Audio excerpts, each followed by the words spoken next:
What's going on, everybody? Just want to talk to you a little bit about something I got coming in. A few months ago, August, I think, when Yamaha did their presser on the release of the stagepas 1K Mark II, and as well as their the DXL1K. I got really interested in those. I did a video on them, just talking about them, my thoughts, I guess. Not even going back to watch it. I'm pretty sure I probably said in that video that I had some interest. And I'm pretty sure there's a chance I said I was probably leaning towards the DXL.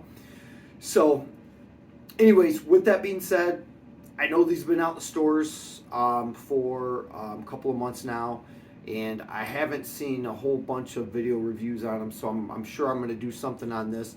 But I struggled for a couple of months on, do I want something that to pay for an onboard mixer when I'm not sure I want to use it, and pay for an onboard mixer and get into using an app or Bluetooth and from my phone or a Samsung or a tablet or an iPad or whatever. Do I want to get in that? And I don't think I do for my own reasons. So, so with that being said, I just wanted to take this time to say that I narrowed it down to a couple of options. And if you've watched anything before, I've had a Bose that I returned, a turbo sound that didn't work out, stagepas 1K that unfortunately didn't work out. I wasn't happy with the performance. A couple Evolve 50s in the past that went out and gigged with, and I don't know, I just sold them and decided I wanted to buy something different. Probably should have kept them.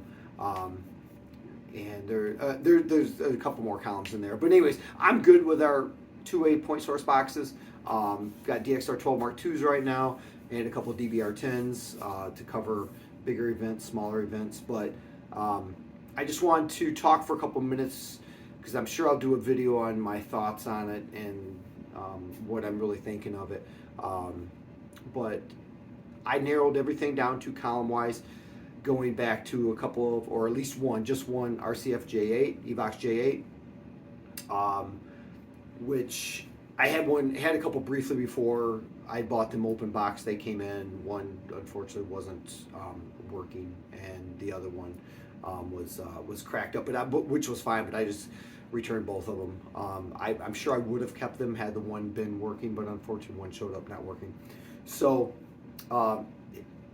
again, with the mindset of not wanting to pay for an onboard mixer, because I want to keep using just outboard analog mixer, I narrowed it down to the Evox J8 or the new Yamaha DXL1K.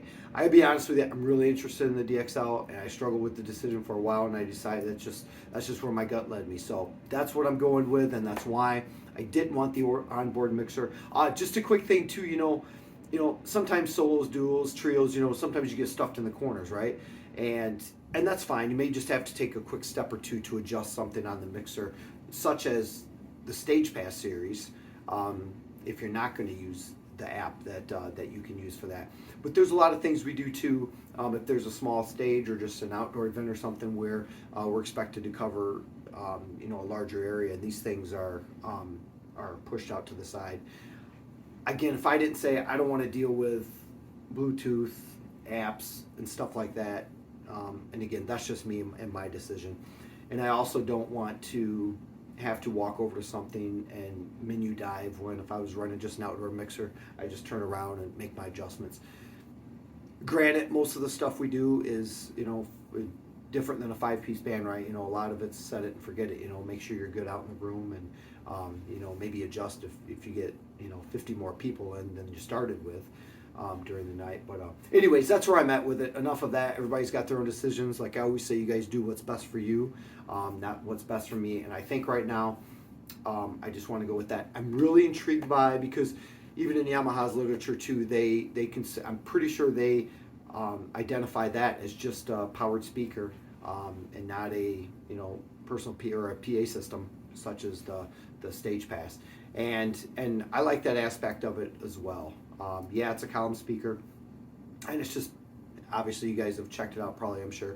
It's just down to bare bones, basic, just a couple inputs, just like your power boxes, and you're good. You're off to the races if you're like me and just want to run an analog mixer, at least for now. So anyways, that's it. I just want to do a quick video saying that's coming in, but why I'm going with that. Bottom line, I don't want an onboard mixer. I could change my mind tomorrow. Maybe I will tomorrow. You know, I have high hopes for this with the changes and the power that they did. It sounds like they're trying to get some more power to the array, and you know, so that can go louder and hopefully stay clean and do a good job.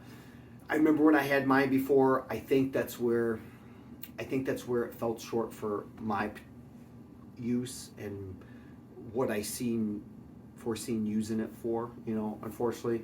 And again, that's me kind of being a Yamaha guy too, but it had to go back. So I do have high hopes for this. And so if they've given a little bit more power, I think the 6 dB and SPL increase is going to be really cool. I really hope that you can tell the difference. I fully understand too, they're giving you 170 degrees to side. I probably would have been better with between 120, 140. I would have been okay with 120, to be honest with you. So, but it's 170, and I think at 170, you're going to get more side coverage and maybe not as far as projection as maybe like a Evolve 50 or others, maybe like an Evox that is shooting out 120 degrees. But again, that's why we got our two-way boxes for. So anyways, I got high hopes for this. I really do. I've always seemed to have better luck throwing a mixer in front of something too. Seems like, you know, if there is an issue with weak preamps or weak output, it seems like you get more with that. So I just want to bypass it anyways.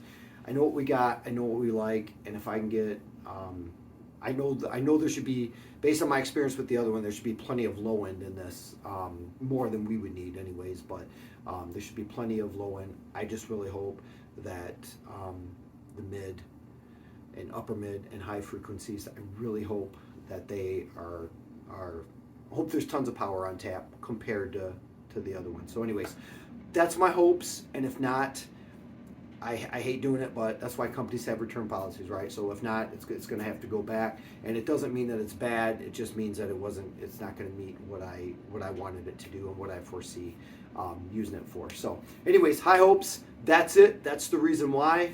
Just narrowed it down to those two to run without the onboard mixer, and I'm sure that I'll be doing probably not unboxing because there's a few of those out there too, and but I want to get something set up and get some sound to it through it. I got some material to work on, so I'll just set myself up in like a live setting, and I'll run that thing for a few hours straight, and I'll pump some canned music through it and stuff like that. And I got high hopes.